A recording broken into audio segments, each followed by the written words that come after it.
Moti i mirë me temperatura relativisht të larta për këtë fillim marsi, sikur po i stimulon dhe motivon punëtorët e Agrokopit në shtime për punë intenzive në pikat të prodhimit dhe furnizimit me lule.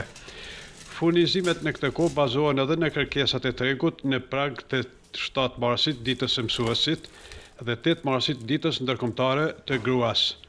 Në prag të festave të ditës së mësuesit dhe ditës së grave, sa Agrokopi si prodhues dhe furnizues kryesor në Kosovë me lule është i furnizuar në prag të këtyre festave?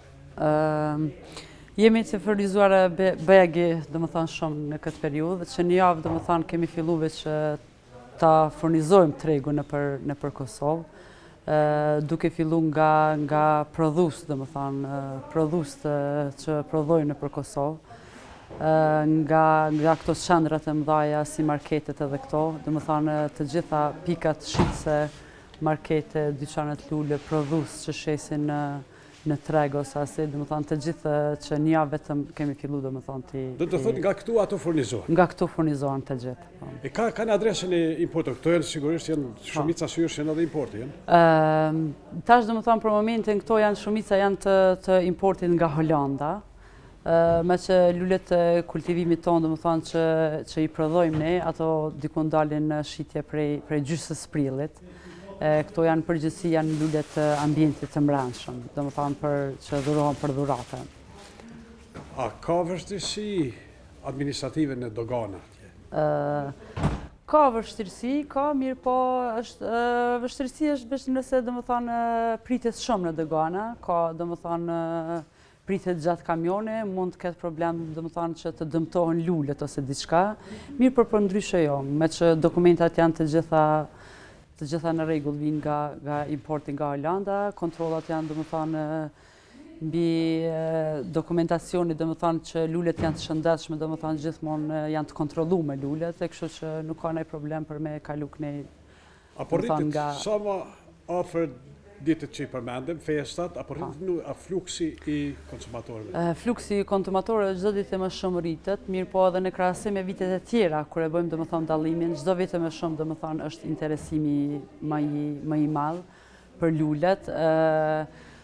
Kur e bëjmë dallimin nëse flasim për ditën e 7 marsit, tashmë çdo fëmijë shkon me një lule domethënë në shkollë, me një lule për ditën e mësuesit.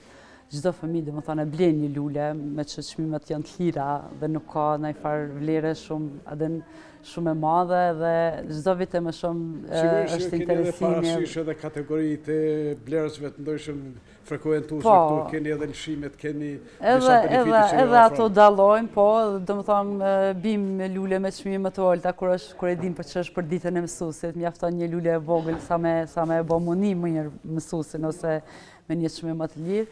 Mirë po ka zgjedhje domethënë edhe për ditën e nanës që asnjëherë domethënë nuk e kurson domethënë ose nuk shqyr as për vlerën ndoshta se sa kushton, vetëm që ta bëj të ndihet mirë, domethënë nanën ose tashmë dita e 8 marsit nuk po llogaritet si vetëm dita e nanës ndoshta, po në më shumë e çuaj edhe si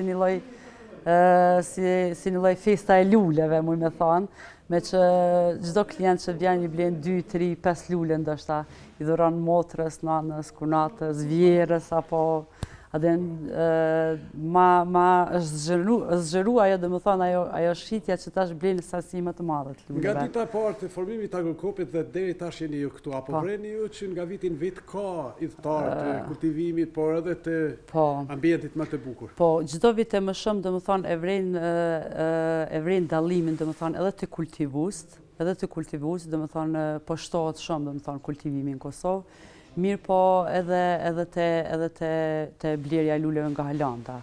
Domethënë është interesimi shumë i madh në krahasim me kur e mbaj mend, kur i kemi bërë para disa vite ato misione, shumë është vetëdijsimi i njerëzve për me dhuru lule dhe për me shtu kultivimin.